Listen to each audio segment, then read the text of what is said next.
कभी किसी सुरंग से बाहर निकले हैं आप? कैसा ना भूल पाने वाला अनुभव होता है ना। कितना भयावह अनुभव होता है। मानो हर पल ऐसा लग रहा होता है कि यदि इस सुरंग में बंद हो गए तो क्या होगा, कैसे निकलेंगे इस सुरंग से। सर्वत्र अंधकार होता है। परंतु यदि आप ध्यान से उस सुरंग के मुखाने पर देखें तो वहां सदा प्रकाश होता है और उस प्रकाश तक वही पहुंच पाता है जो सुरंग की छोर तक पहुंच पाए। और ऐसा ही हमारा जीवन भी है। इसी प्रकार कई बार हम स्वयं को निराशा की सुरंग में पाते हैं, जहां बाहर जाने का मार्ग नहीं सूझता। मानो जैसे जीवन आनंद सब समाप्त हो जाएगा। परंतु ऐसी परिस्थिति में ठीक उस सुरंग की भांति इस निराशा को समाप्त करने वाला आशा का प्रकाश उसे ही मिलता है जो निरंतर आगे बढ़ता रहे। यदि आपके जीवन में कभी भी निराशा आए, कोई भी समस्या आए, तो उसका समाधान है निरंतर प्रयत्न करते रहना। प्रयत्न करते रहिए, आपको सफलता अवश्य मिलेगी। हम सभी अपने जीवन में सफलता चाहते हैं, है ना? उसके लिए हम रात दिन परिश्रम करते हैं, कड़ी मेहनत करते हैं, परंतु फिर भी असफल हो जाते हैं। परंतु ऐसा क्यों होता है? कभी सोचा आप सबने? क्योंकि सफलता पाने का मंत्र बड़ा कठिन नहीं, बड़ा सरल है। उचित विचार, उचित समय, उचित स्थान पर उचित प्रहार। जब आपके विचार, समय, स्थान और प्रहार यानी परिश्रम उचित हैं, तो सफलता आप ही को मिलेगी। जिस प्रकार एक लोहार लोहे से कुछ बनाते समय उस लोहे के सही ताप तक के आने की प्रतीक्षा करता है और समय आने पर उचित स्थान पर पर्याप्त बल से प्रहार करता है और लोहा आकार ले लेता है, ठीक उसी प्रकार आपकी सफलता भी आकार लेती है। हमारे जीवन में समय का बड़ा महत्व है ना? भोर होने पर जब पक्षी चहचहाते तब से लेकर संध्या होने तक और फिर से भोर होने तक हम सब क्या करते हैं? समय का अनुसरण ही तो करते हैं। कोई ये अनुसरण सूर्य घड़ी को देखकर करता है, कोई चंद्र घड़ी को देखकर करता है, तो कोई सूर्योदय के स्थान से लेकर सूर्यास्त के स्थान को देखकर करता है। परंतु इस चक्र को देखकर क्या हम उससे कुछ समझ पाते हैं? नहीं।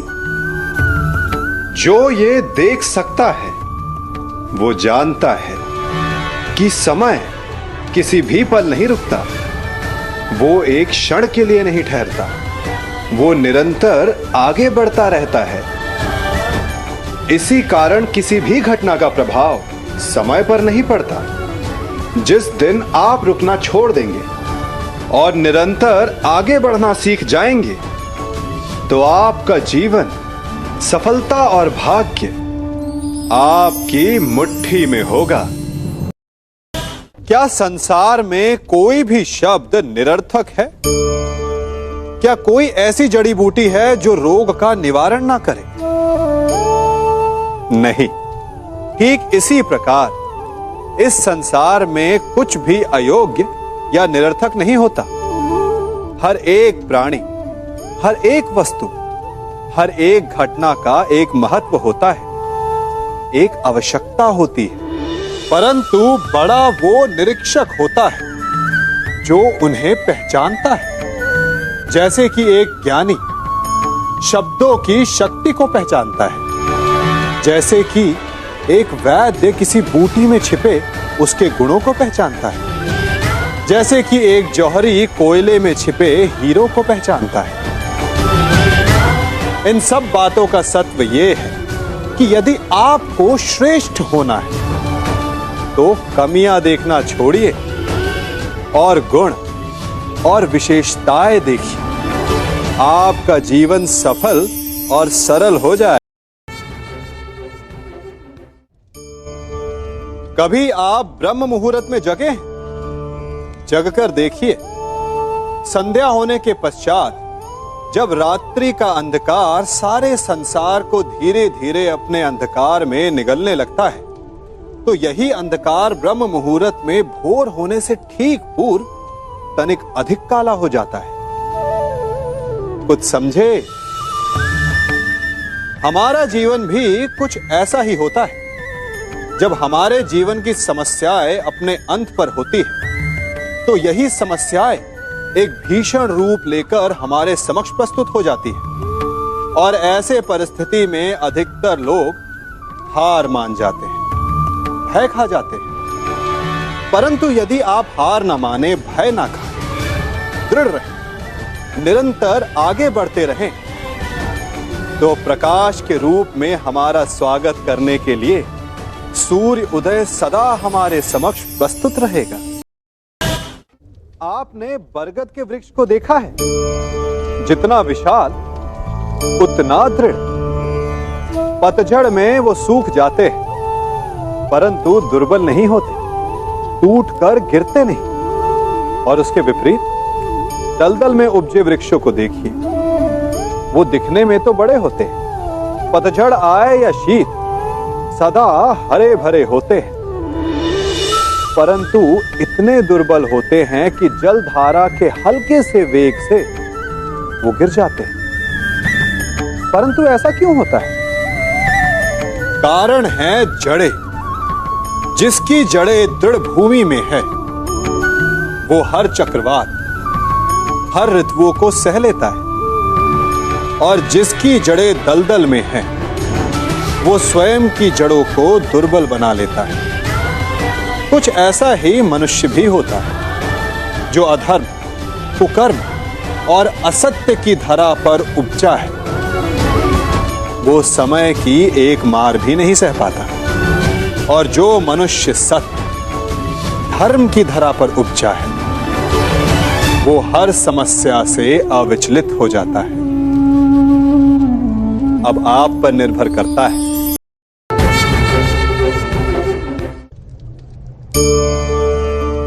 हमारे जीवन में मित्र और शत्रु बड़ा महत्व रखते हैं। यदि गंभीरता से सोचा जाए तो ऐसा कोई क्षण नहीं जब हम अपने मित्रों के बारे में ना सोचते हो या फिर अपने शत्रुओं के बारे में। हमारा हर कार्य या तो हमारे मित्रों के हित के लिए होता है या फिर हमारे शत्रुओं के अहित के लिए। हम हर स्थान या तो अपने मित्रों के साथ होते हैं या फिर अपने शत्रुओं के साथ। कोई नहीं चाहता कि उनका शत्रु प्रसन्न रहे। हर कोई अपने शत्रु को नष्ट कर देना चाहता है, और ऐसा करने के लिए वो हर संभव प्रयास करता है। उसे आर्थिक, मानसिक और शारीरिक हानि पहुंचाने का प्रयास करता है।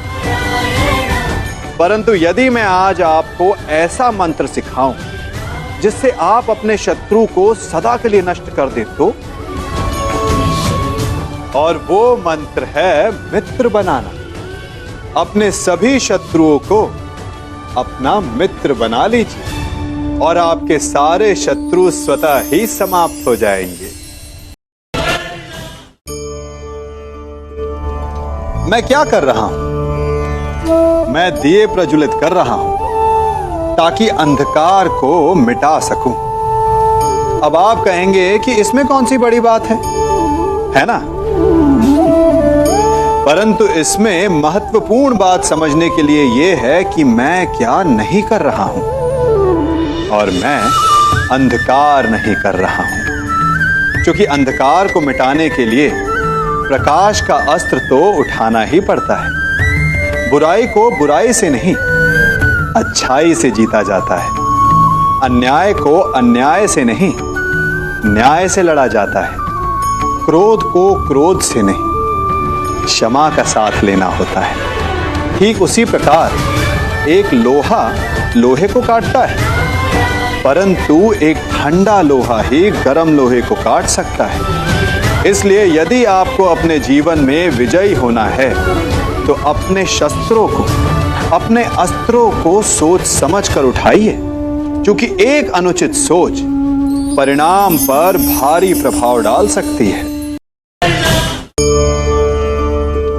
आप सब सोच रहे होंगे कि ये क्या मैं करने लगा। मैं इस पौधे को जड़ से उखाड़ रहा हूं। आश्चर्य हो रहा है ना कि एक पौधे को उखाड़ना या काटना ना केवल एक अपराध है अपितु पाप भी है। तो फिर मुझे ऐसा करने की क्या आवश्यकता पड़ गई? क्योंकि कई बार विनाश ही सृजन तक पहुंचाता है। यदि नया भवन बनाना हो तो पुराने भवन को गिराना पड़ता है। व्यवस्था को परिवर्तित करने के लिए क्रांति लानी पड़ती है। और उसी प्रकार यदि किसी वृक्ष या किसी पौधे की जड़ों में घुन लग जाए या उसका मूल सड़ जाए तो उसे जड़ से उखाड़ देना ही श्रेयस्कर होता है, ताकि उस स्थल पर नए पौधे उपज सके। युद्ध करना पर्याय नहीं, परंतु कभी कभी शांति के लिए युद्ध करना आवश्यक हो जाता है।